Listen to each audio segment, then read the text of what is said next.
If you ever want to see your own front door again, David, you'll sign these papers and leave by midnight." Those were the exact words my mother-in-law, Evelyn, whispered into my ear as my wife stood just 10 feet away, completely oblivious, holding a bouquet of flowers Evelyn had bought her.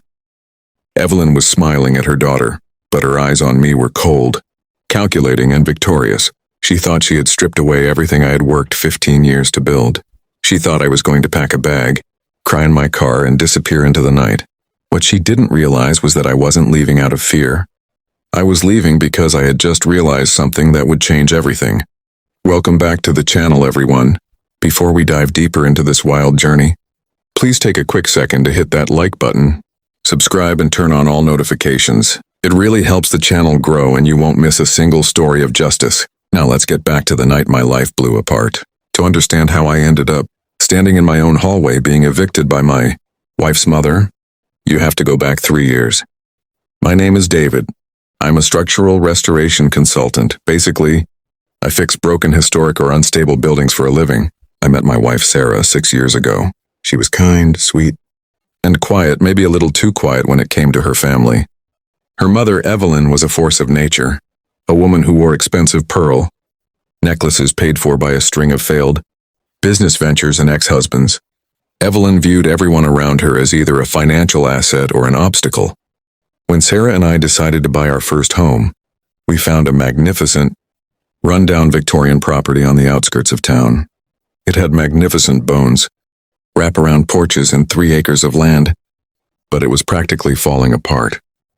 The foundation had settled, the roof leaked, and the city had slated it for demolition unless someone with real expertise stepped in. I poured every penny of my life savings, nearly $200,000, into buying the property at auction and purchasing the raw materials to fix it. Because my credit was temporarily frozen due to a business identity theft issue I was clearing up at the time, Evelyn stepped in with a suggestion that sounded like pure generosity. She offered to act as a temporary co-signer on the deed alongside Sarah, promising that as soon as my credit cleared in 18 months, she would transfer her legal claim directly to me. Sarah was thrilled. She hugged her mother, crying tears of joy, thinking her mom was finally showing real love. I was hesitant, but I trusted my wife and I wanted to build our dream home. For 2 straight years, I spent every evening and weekend working on that house. I spent 40 hours a week at my regular job and another 40 hours swinging hammers, laying custom hardwood floors, rewiring electrical panels, and hand-restoring the original stained glass windows. I tore out rotting beams with my own hands, came home covered in drywall dust every night, and bled into the very foundation of that estate. The property value soared from the $80,000 I paid for it to well over $800,000. It was a masterpiece. Then 6 months ago, Evelyn's demeanor shifted overnight. It started with small comments. She'd walk into the kitchen I had spent 3 months tiling and say things like, "It's nice, but the real owner of a house like this should have chosen marble." Then came the subtle wedge she drove between Sarah and me. Evelyn started whispering in Sarah's ear that I was working too much, that I was emotionally distant, that I cared more about wood and nails than our marriage. Sarah, who had grown up controlled by her mother's psychological games, slowly began to pull away from me. Last month, I finally cleared my credit file and printed out the quitclaim deed forms for Evelyn to sign, transferring her co-signer rights to me as we had agreed. I set the papers on the dining table during Sunday dinner. Evelyn picked up the pen, looked at the papers, and then slowly looked up at me with a smirk that chilled me to the bone. She didn't sign. Instead, she folded the papers in half, dropped them into her glass of red wine, and leaned across the table. She looked at Sarah and said, "Darling, didn't you tell him? I bought out your half of the legal title last week for a nominal fee. You signed it over to me so I could help you secure your financial independence. David isn't on the deed at all. Legally speaking, this house belongs entirely to me." My heart stopped. I turned to Sarah, my head spinning. Sarah wouldn't look me in the eye. Evelyn had manipulated her into believing I was planning to divorce her and take the house, convincing Sarah to sign over her legal share to protect it in her mother's name. Evelyn had executed a legal coup, using my hard work and my wife's insecurity to steal an $800,000 asset right out from under me. "You have 24 hours to pack your clothes. David, Evelyn said, her voice smooth as velvet and cold as ice. If you set foot on this property after tomorrow, I'll call the sheriff and have you arrested for trespassing. Every nail in this house is officially mine. I stood there, feeling the rage boiling up inside my chest, threatening to explode. I looked at the hand-carved staircase, the custom cabinets, the blood and sweat I had poured into every square inch of the structure. I looked at Sarah, who was silently sobbing in the corner, too terrified of her mother to speak up. I could have screamed. I could have smashed the dining table. But as I stared at Evelyn's triumphant, arrogant smile, a strange, deadly calm washed over me. I didn't argue. I didn't raise my voice. I simply picked up my coat, looked Evelyn dead in the eye, and whispered, "Enjoy the house, Evelyn." I walked out to my truck, sat in the dark, and opened my laptop. Evelyn thought she had won because her name was on a piece of paper at the coup county clerk's office. But she had forgotten one critical detail about who I was, what I did for a living, and what was hidden beneath the floorboards of that house. I spent the next 3 days living out of a budget motel down the road. But I wasn't sulking. My laptop screen was glowing with blue and white government databases, land registry files, and structural engineering permits. You see, when Evelyn forced Sarah to sign over her legal share of the property, she thought she was securing an $800,000 asset. What she didn't realize was that a house isn't just a collection of pretty walls and painted ceilings. A house is a living, legal, and structural system.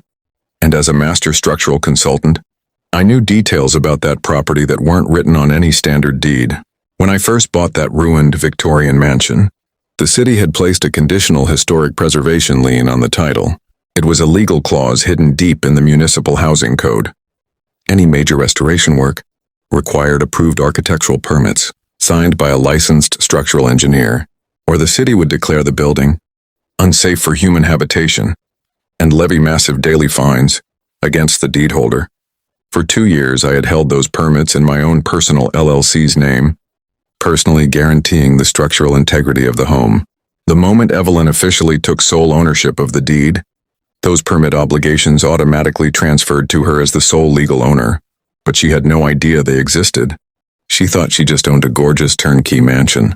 On Thursday morning, my phone rang. It was Sarah. Her voice was shaking, quiet, and filled with tears. "David, where are you?" She sobbed. "Mom changed all the locks. She's already bringing in high-end antique dealers to evaluate the house. She told me I had to pay her rent if I wanted to stay in the guest room." "David, I'm so sorry. I was so stupid. I believed her when she said you were going to ruin me." Hearing Sarah's broken voice hurt, but I kept my tone steady. "Sarah, listen to me very carefully," I said softly. "Pack your personal clothes, your passport, and your dog, and walk out of that house right now. Go stay at your friend Lisa's place. Do not argue with your mother and do not tell her where you are going. Just leave." "Why?" Sarah asked, her voice trembling. "David, what are you going to do?" "I'm going to let the law handle it," I replied quietly. "Just get out of there today." After hanging up, I made my first move. I called the city building and safety department. I spoke directly with the chief inspector, a man named Marcus whom I had known professionally for 10 years. "Marcus," I said calmly, "I need to file an immediate notice of professional withdrawal for the Victorian property on Elm Street. I am revoking my engineering certification and pulling my contractor bonds off the restoration. Project effective immediately." There was a long pause on the line. "David, if you pull your engineering bond, that building loses its habitability certificate instantly. Under city code, an uncertified historic restoration of that scale is considered an active structural hazard." "I know," I said. "And the sole owner on the deed is currently occupying the residence without an active permit. We'll have to issue an immediate stop work order and an uninsurable hazard mandate," Marcus said, his voice turning strictly professional. "The owner will have 48 hours to retain a new master engineer and pay the uncertified construction penalty, or the city will lock down the premises." I smiled silently into the receiver. "Retaining an emergency structural engineer to certify a half-finished historical restoration on 48 hours notice would cost upwards of $40,000 cash. Evelyn definitely didn't have. But that was only the first layer of the trap she had walked into. Next, I logged into my business bank portal. Every single piece of high-end material I had used to restore that house. The custom-imported mahogany flooring, the antique stained glass panels, the copper piping, and the high-efficiency HVAC units had been purchased using a business credit line under my company, Vanguard Restoration LLC. I hadn't donated those materials to the house. I had legally leased them to the project under a commercial contractor material agreement. Since I was no longer the contractor on site and hadn't been paid for the materials, those items legally remained the personal property of my LLC. I called my legal counsel, a sharp real estate attorney named Arthur. Within 2 hours, Arthur drafted a formal notice of intent to repossess unpaid building materials and a pro mechanics lien against the property for $240,000 in unpaid labor and supplies. If she doesn't pay this lien within 7 days, David, Arthur told me over the phone, we can legally file for a judicial foreclosure on the property, regardless of whose name is on the deed. Send the notice by court courier, I told him. Make sure it's delivered directly to her hands while she's showing off the house. That evening, I drove by the property and parked down the street under the shade of an oak tree. I saw Evelyn standing on the front porch, wearing a silk dress, drinking wine, and talking animatedly to a wealthy real estate investor she was clearly trying to sell the home to. She looked like a queen ruling over her new kingdom. Just then, a city code enforcement vehicle and a process server pulled up into the driveway. I watched from my truck as Marcus stepped out with a bright yellow, unsafe occupancy stop work order poster in his hand, while the process server marched up the steps holding my legal lien notices. Evelyn's smug smile vanished in a fraction of a second.